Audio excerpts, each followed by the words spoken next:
Salam sejahtera pelajar. Kita pergi ke bahagian yang berikutnya dalam rancangan perniagaan. So, setakat ni cikgu dah bincang apakah maksud rancangan perniagaan. Okey, kenapa kita perlu sediakan rancangan perniagaan. Siapakah pihak berkepentingan yang menggunakan RP. Dan kita juga dah bincang 5 bahagian pertama dalam rancangan perniagaan. Iaitu rumusan eksekutif, pengenalan objektif, latar belakang syarikat, latar belakang pemilik. Okey. So kita sambung dengan bahagian yang ke-6 dan seterusnya. Ingat format mesti ikut turutan yang betul. Okey. Okey, apa dia latar belakang projek? So latar belakang projek ni dia memberi penerangan terperinci tentang projek yang kita nak jalankan. Okey. Kamu kena beri sebab kenapa kamu nak melibatkan diri dalam projek tersebut atau perniagaan tersebut dan bagaimana kamu dapat idea untuk menjalankan perniagaan tersebut. Okey, apa rancangan strategik yang kamu telah lakukan. Okey, so antara perkara yang perlu dimasukkan ialah jenis perniagaan yang kamu nak ceburi, kenapa kamu menceburi perniagaan tersebut, apa potensi kejayaan perniagaan, di mana tapak projek ni. Okey, letak dekat mana, sebutkan lokasi dan juga kemudahan asas yang ada. Okey, mesti ada sebab kan kamu pilih lokasi berkenaan. Katakan you nak perlukan sebuah perniagaan IT, jadi kena ada kemudahan internet yang cukup. Okey, so ini berkaitan dengan latar belakang projek. Okey. Bahagian berikutnya rancangan organisasi. 6, 7, 8, 9 ni sangat-sangat penting. Okey.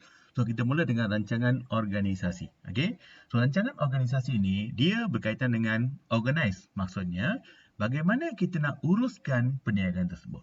Bagaimana kita mentadbir perniagaan tersebut. Okey. So dalam rancangan organisasi ni kamu kena masukkan maklumat seperti bentuk struktur organisasi. Adakah kamu nak gunakan fungsian? Adakah kamu nak gunakan matrix? Adakah kamu nak gunakan division? Bergantung pada bentuk struktur organisasi atau penjabatanan. Dan kamu juga kena masukkan carta organisasi. Okey, kena sebut siapakah pengurusi, okey, siapa pengurus dia, siapa eksekutif dan sebagainya, ada berapa jabatan, all this. Kena senaraikan kaki tangan pengurusan. Okey. Siapa pengurus besar, siapa pengurus kewangan, okey, siapa pengurus pemasaran, kena senaraikan. Senaraikan butiran jawatan, apa jawatan yang wujud dalam perniagaan kamu, okey. Kena sebut juga penguraian kerja dengan spesifikasi kerja untuk setiap jawatan tersebut. Okay. Pengurus pemasaran, apa tugas dia, okey, apa kelayakan yang diperlukan. Pengurus kewangan, apa kerja dia dan juga apa kelayakan yang diperlukan, okey. Kena sebut juga imbuhan dan insentif untuk pekerja. Pengurus pemasaran, berapa gaji kamu nak bayar. Okey, apa insentif yang kamu nak tawarkan. Okey, kena juga jelaskan sesuatu pejabat. Okey, layout pejabat kamu. Okey, di mana kedudukan penyambut tetamu. Okey, di mana kedudukan pejabat pengurus. Okey, buat sedikit plan untuk menunjukkan sesuatu pejabat kamu dan juga masukkan belanjawan pentadbiran. Okey, berapa bajet untuk menguruskan organisasi ini. Okey, contohnya bayaran gaji, okey, all this. So kena tunjukkan bajet untuk sebulan, setahun dan sebagainya. Okey. Itu rancangan organisasi. Yang paling penting ialah ingat maklumat. Okey, kena hafal sekurang-kurangnya 5 maklumat yang perlu masukkan dalam rancangan organisasi. Okey. Rancangan pemasaran, marketing plan. So dalam ni kamu kena masukkan apakah strategi pemasaran yang akan digunakan oleh perniagaan kamu. Okay, what is your marketing strategy? Okay, so dalam bahagian ni kamu kena masukkan maklumat seperti siapa sasaran pasaran kamu. Who's your target? Okay, so produk ni mesti ada target. Okay, contohnya kalau kita keluarkan produk kesihatan, kena sebut target kamu siapa, wanita ke, okay, pengguna Muslim ke, okay, ataupun kamu nak jual pada lelaki ke, okey. So kena sebut siapa sasaran pasaran kamu, pelajar sekolah ke, all this. Dan kena sebut trend pasaran, okey. So trend ni penting kena tunjukkan adakah pasaran ni semakin berkembang, pasaran yang kompetitif, pasaran yang punya citarasa yang stabil, citarasa sentiasa berubah, kena sebut, okey. Saiz pasaran kamu, okey. Berapa orang yang jangka akan membeli produk kamu, okey. What is your market size? Ciri-ciri pasaran. Ini berkaitan dengan ciri-ciri profil pengguna. Okay. What kind of pengguna kamu ada? Berapa saiz pendapatan mereka? Okay. Lokasi dekat mana? Okay. Berapa bilangannya? All this. Pesaing-pesaing pasaran. Sebut siapa pesaing utama. Okay. Siapa yang menguasai pasaran? Ada berapa orang pesaing utama? Kena sebut. Okay. Kamu juga kena sebut tentang 4P. Okay. 4P strategi produk, okey, reka bentuk produk, okey, jenama produk, okey, kualiti produk, okey. Itu berkaitan dengan strategi produk. Strategi pengedaran. Bagaimana kamu nak edarkan barang? Adakah kamu nak gunakan saluran satu, pemasaran langsung, kamu nak jual terus kepada pelanggan, ataupun nak gunakan ejen, pemborong, peruncit, okey. Adakah kamu nak buka outlet di seluruh Malaysia, kena sebut, okey. Strategi penetapan harga. Bagaimana kamu tetapkan harga? Adakah berdasarkan kos, okey. Adakah harga ikut persaingan, okey. Adakah harga kamu dikawal oleh kerajaan, kena sebut, okey. Strategi promosi, apa bentuk iklan yang kamu nak guna, nak buat perhubungan awam tak, okey. Apa bentuk publicity yang kamu nak gunakan, nak buat promosi jualan tak, kena sebut tentang strategi promosi, okey. Share pasaran, what is your share pasaran, okey. Sebab kamu ni baru menembusi pasaran, kena beritahu dia, dalam masa setahun, 2 tahun ni, berapa share pasaran saya, okey. Dan juga ramalan jualan, okey. Your predicted sales, berapa target jualan kamu dalam jangka masa tertentu. Okey, ini rancangan pemasaran. Okey. Yang ketiga, rancangan pengeluaran. Okey, so rancangan pengeluaran ni berkaitan dengan bagaimana kita nak menggunakan sumber. Okey, berkaitan sumber bahan mentah lah untuk menghasilkan barang atau perkhidmatan. Okey. So yang ni ada maklumat seperti produk yang kamu nak keluarkan. Okey, apa jenis produk?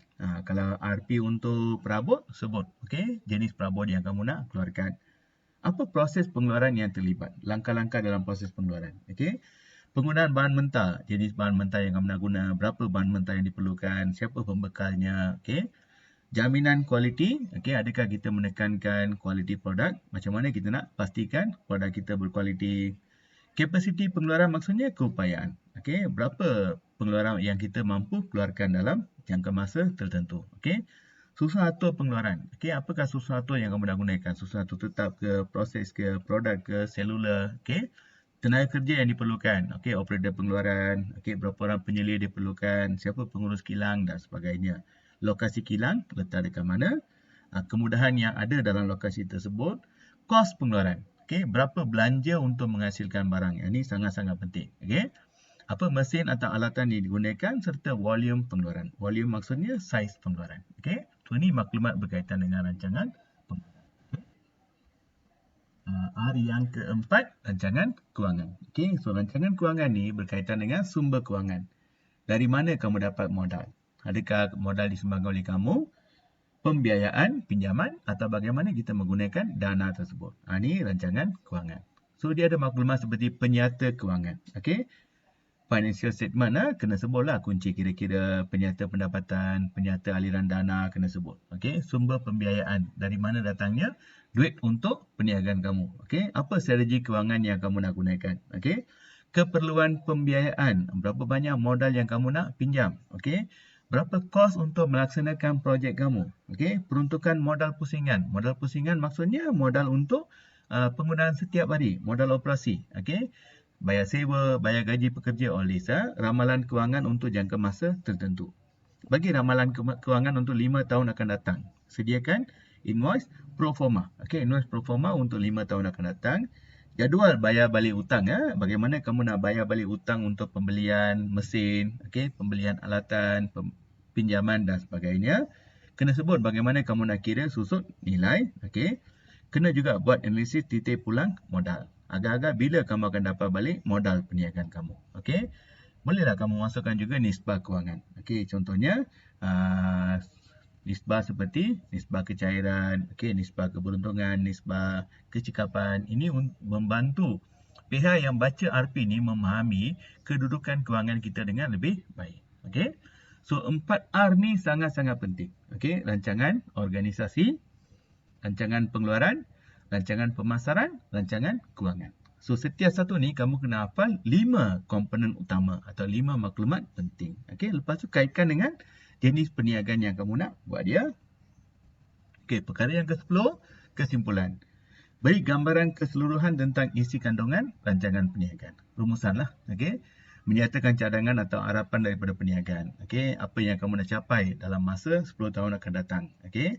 So dia ada rumusan seperti prospek projek, apa kelebihan atau kekuatan projek, kenapa produk kamu sangat unik, okey. Apa daya saing yang kamu ada untuk berjaya dalam perniagaan ni, apa keuntungan yang dijangkakan. Ini kamu sebut dalam bahagian kesimpulan. Okey. Dan bahagian terakhir, lampiran. Okey, lampiran ni kena masukkan dokumen sokongan seperti sijil pendaftaran perniagaan, gambar produk boleh masukkan, pelan lokasi, pelan sesuatu kedai, sijil pengiktirafan, sijil kursus yang dihadiri. Yang ni akan menyokong, okey, perniagaan yang kamu nak usahakan supaya pihak yang bagi pinjaman atau pihak yang merujuk RP ni, mereka yakin dengan kemampuan kamu untuk menjalankan perniagaan. So, masukkan semua maklumat yang berkaitan dengan perniagaan yang diusahakan. Okey. Contoh soalan. Okey, nyatakan 5 elemen rancangan operasi atau dikenali sebagai rancangan organisasi. Okey, rancangan organisasi atau rancangan operasi dalam rancangan perniagaan pengeluaran perabot. Yang ni tak perlu uraian, tapi kena kaitkan dengan pengeluaran perabot. Okey, contohnya bentuk struktur organisasi atau carta organisasi, senarai kaki tangan. Okey. Bajet untuk pengurusan, okey, bajet pentadbiran, okey, boleh sebut tentang penguraian kerja, spesifikasi kerja, senarai jawatan dan sebagainya. Okey. Nyatakan 5 elemen rancangan pemasaran dalam rancangan perniagaan pengeluaran perabot. Okey, so yang ni kaitkan dengan rancangan pemasaran, iaitu kena sebut trend pasaran, okey, saiz pasaran, okey. Lepas tu ramalan jualan, okey, strategi produk, strategi pengedaran, kaitkan dengan pengeluaran perabot. Okey. Nyatakan elemen rancangan pengeluaran dalam rancangan perniagaan pengeluaran perabot. Ini 5 elemen lah, sebut 5 poin. Antaranya apa? Bahan mentah yang digunakan, okey, saiz pengeluaran, volume pengeluaran, capacity, okey, mesin yang digunakan, pekerja yang terlibat, kawalan kualiti, all this. Itu berkaitan dengan rancangan pengeluaran. 5 elemen rancangan kewangan dalam rancangan perniagaan pengeluaran perabot. Okey, so rancangan kewangan ni antaranya apa? Iaitu ramalan, okey, ramalan kewangan, penyata pendapatan, okey, nisbah kewangan, kos projek, okey, jumlah pembiayaan, jadual bayaran balik, okey. Itu maklumat yang ada kaitan dengan rancangan kewangan, okey. So empat soalan ni sangat-sangat popular dalam peperiksaan. So make sure hafal at least 5 elemen, okey. Okey, itu aja pelajar untuk kali ini. Jangan lupa subscribe, like dan share. Dan jika ada sebarang kemiskinan, bolehlah kamu kemukakan dalam bahagian komen. Good luck and wish you all the best to score dalam peperiksaan.